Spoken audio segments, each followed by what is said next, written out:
Hey Amazon, so this is the Dyson Gen 5 and this is the Dyson V15, and today we're going to compare these two vacuums and I'm going to tell you what's actually the big difference between these two vacuums because these vacuums look and perform very similar to one another. Now the major difference here between the Gen 5 and the V15 is that with the Gen 5, this vacuum has a longer lasting battery life than the V15. The Gen 5 has an advertised battery life of 70 minutes, whereas the V15 has an advertised battery life of 60 minutes. Now, even though the Gen 5 does have an advertised battery life of 70 minutes, just keep in mind that depending on which attachment you use, that is going to affect the overall battery life of your vacuum. And I have found that even though the Gen 5 has a slightly longer advertised battery life than the V15, I have found that the software in the Gen 5 makes it more efficient, so this vacuum is able to last longer than the V15 if they're using the same attachments. But also, the Gen 5 not only has a longer advertised battery life than the V15, the Gen 5 also has more suction power to it than the V15. So with the Gen 5, you are going to be able to get deeper into those thicker carpets, or you're just going to be able to clean your apartment much faster than with the V15, because with the Gen 5, this one is just able to suck in more. The only drawback that I've noticed about the Gen 5, even though this vacuum does have a longer advertised battery life and it does have better suction than the V15, it is a little heavier than the V15. The Gen 5 weighs in at 5 pounds. Now keep in mind, we do have a little bit of dust here in the bin, but nonetheless this vacuum itself weighs in at 5 pounds, whereas the V15 weighs in at 4 pounds, 8 ounces and a little bit. And keep in mind, we do have a little bit of dust in the bin as well. So overall, the Gen 5 is just a little heavier than the V15. It's not a big deal, but it is something that I wanted to point out. However, something that I do feel is a big deal is the way that you power on the Gen 5. Now, with the Gen 5, there is a power button here up top, and once it's on, it's on. And personally, I really like this. I really like that the Gen 5 has a power on button, because this way, if you're trying to get into any crevices, you're going to be able to hold your vacuum any way that you want, and you're going to be able to get in there without any issues. Or sometimes when you're vacuuming, sometimes you might get a little tired and you might want to switch hands, or you might just want to switch positions just because you're getting a little tired.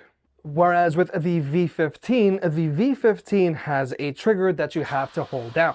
Now, this trigger does not require a lot of pressure to keep held down, but the thing about this trigger is that it has to stay down or else your vacuum is going to turn off. So like I mentioned earlier, with the Gen 5, since there's just a power on button and it stays on, you can hold it however you want and you're going to be able to get into those crevices. Whereas with the V15, since this trigger does have to stay down, sometimes it can be a little awkward if you're trying to get into those awkward crevices, because you might want to hold your vacuum in a different way and you just can't because you have to keep that trigger held down. And keep in mind, vacuuming is something that's going to take you about 10, 15, maybe 30 minutes to do. And holding down this trigger for 30 minutes does get a little tiring in the wrist and in the forearm. So with the Gen 5, this vacuum has a longer lasting and more efficient battery life, and it also has more suction. But personally for me, the biggest deal on the Gen 5 from the V15 is that with the Gen 5, there's just a power button that you just turn on and it stays on, and you can hold this vacuum however you want, which is going to be very useful when you're trying to get into those awkward crevices. Whereas with the V15, even though it might not seem like a big deal, having to hold down that trigger the whole time does get rather tiring. But another performance difference between these two vacuums is going to be their volume. Now, the Gen 5 is just a little quieter than the V15. Now, this difference isn't huge, but you will notice a difference if you're trying to compare these two vacuums back to back. But realistically, it's not going to be a huge deal. But so that you can hear for yourself, we're just going to do a quick demonstration here. So right now, both of these vacuums are set to Eco, and we're going to power on the Gen 5.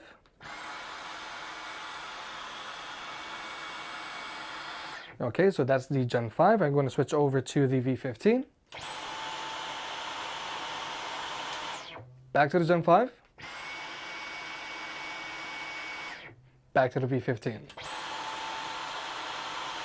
Okay, so the Gen 5 is a little quieter than the V15 because the V15 has a slightly higher pitch. Now we're just going to go ahead and switch these over to medium. Again, Gen 5, here we go. V15. Gen 5. V15. Again, the V15 does have a slightly higher pitch hum to it than the Gen 5. And finally, we're just going to move over to boost. Again, Gen 5. V15. Gen 5. V15. I do feel that the Gen 5 is still a little quieter than the V15, and keep in mind the Gen 5 does have more suction power than the V15. But again, the volume difference between these two vacuums isn't earth-shattering. But now we're going to talk about the included accessories that you get with both the V15 and the Gen 5 and the support for which motorized heads these vacuums work with. Now, both of these vacuums have support for your carpet cleaner head, and they both come included with the same carpet cleaner head model. This model is slightly different from the carpet cleaner head that you might get with, let's say, the Dyson V11.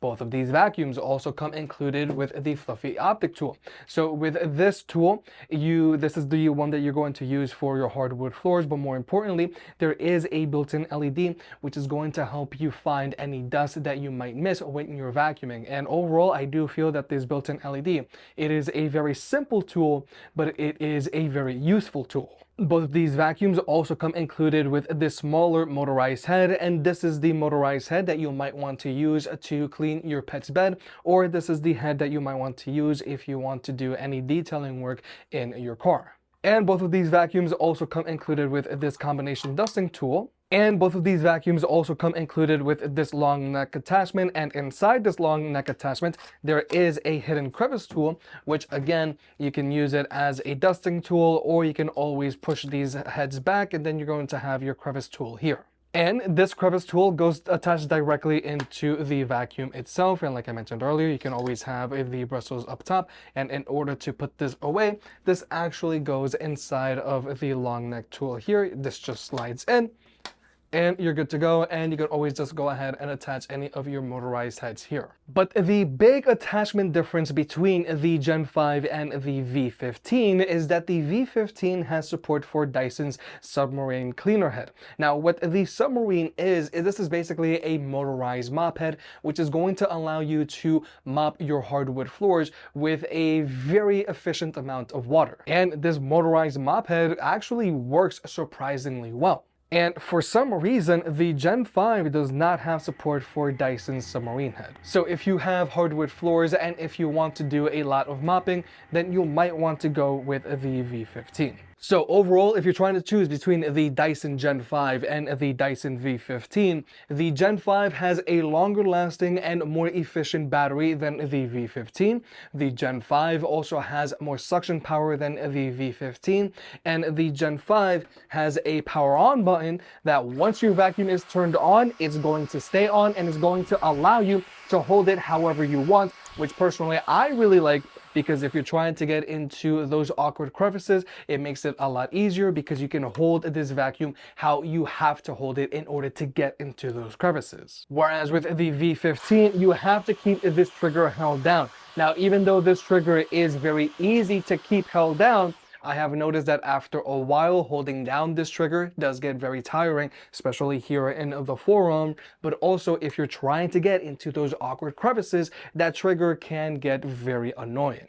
And when it comes to the included attachments, both of these vacuums come included with your fluffy optic tool, which is going to be good for your hardwood floors, and it has that built-in LED, which is going to help you find any dirt that you might have missed. They both come included with the same carpet cleaner head, which is an upgraded version from the carpet cleaner head that you might get with the Dyson V11. They also come included with your smaller motorized head tool, which is the tool that you might want to use to clean your pet's bed. They both come included with your combination crevice tool, and they both come included with your long neck attachment with your hidden crevice tools built in. But the major difference between the Gen 5 and the V15 when it comes to their supported heads is that the V15 has support for the Dyson Submarine, and this is a very useful tool if you plan on mopping your hardwood floors, because this tool actually allows you to mop your floors with a very efficient amount of water. Personally, for me, I prefer the Gen 5 here because of the longer lasting battery,